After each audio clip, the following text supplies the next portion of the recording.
Corporate Communications for Halifax International. He is on the phone and he joins me live right now. Good morning to you, Peter. How are you? Well, Suhanna, I am fine, thank you. Ben, it's been a tough day. Describe for me what you're dealing with right there at the airport. Well, right now here at the airport, we are operational. Our second runway, our crosswind runway, is clear and being used. Aircraft are coming and going.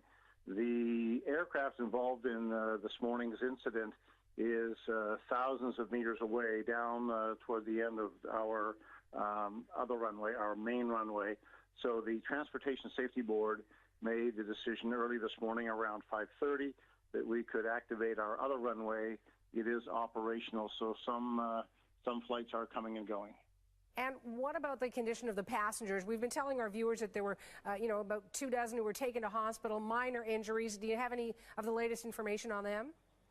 The EHS folks at this end in the last hour have updated the number of people who went to hospital to 23. They had been reporting 25 earlier. They discovered a double count in there.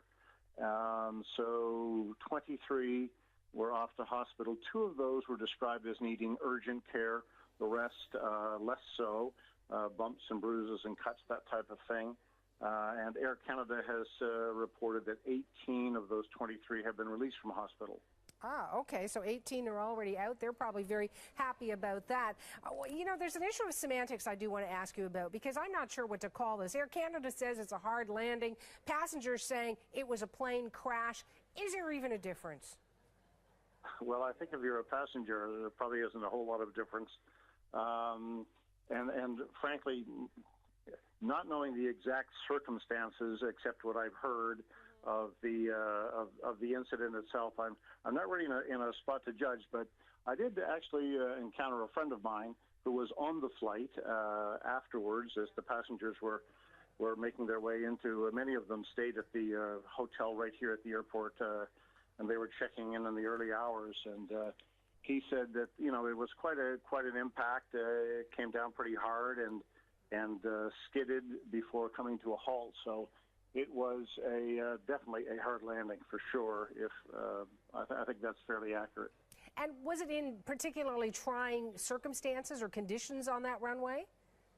I don't think so. I know that it was snowing and blowing at the time.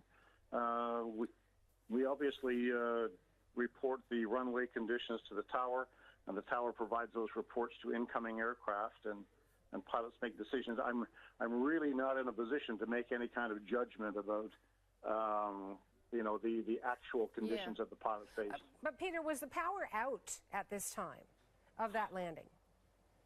No. There have been suggestions, and many passengers have said this, that they believe that the aircraft hit some power lines as it made its final approach.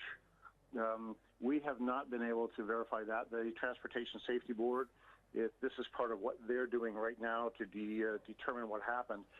We did lose power, though, here at the airport for about 2 hours through those early morning hours of today.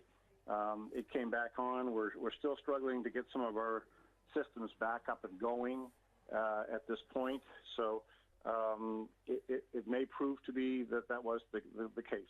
So let me get this straight, because timing is really of the essence here. Did you lose power at the airport after this hard landing, or was it already lost before the plane touched down?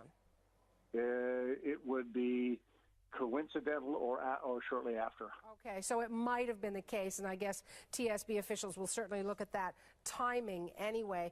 One other thing I want to ask you about is leaving people out on the tarmac or the runway, whatever the terminology might be. They're coming from a warm climate, so maybe they're not dressed properly. And you might say to me, Suhanna, make sure you're dressed for where you're going. And I've had a couple of tweets on that front from some of the viewers who were flight attendants and said, people coming in sandals and shorts, hello. The point is, though, that nobody really expects this. There they are on the tarmac. It's snowing, as you say. It's cold. Why not get to them faster? Some of them say they waited 50 minutes, Peter. It was a matter, as I think what Omar was saying, the emergency response team was there immediately. Their primary purpose is to ensure that there is no fire or explosion danger in the immediate area. Now, I'm afraid I don't know exactly how long that took. I can't say that took 15 or 20 minutes.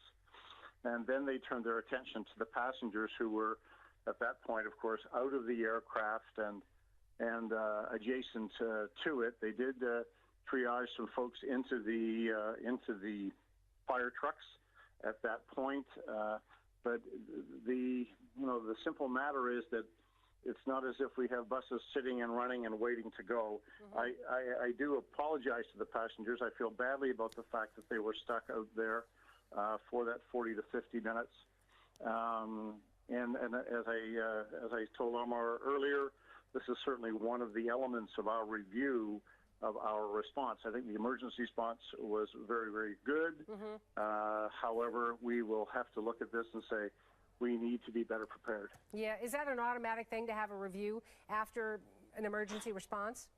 Yes, we will look at every single aspect of the airport authorities' response to the incident to see the areas that can be improved, things that work well, the things that we need to perhaps adjust. One final question for you, Peter, because I know you're really busy. The status of the airport, when does it come back up to full working status? Well, we're still just on the one runway. The other one, of course, the main runway where the aircraft is located is still down, although we have an adjacent taxiway open.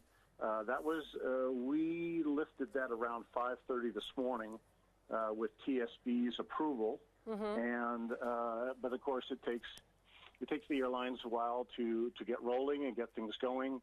We're still having a couple of baggage system issues with power being down for a couple of hours. So things are slow in the recovery, but they are happening. All right. Listen, I want to thank you for your time and your patience with my questions. I appreciate the information, Peter. You take care. Thank you very much. Peter Spurway is Vice President of Corporate Communications for Halifax International Airport.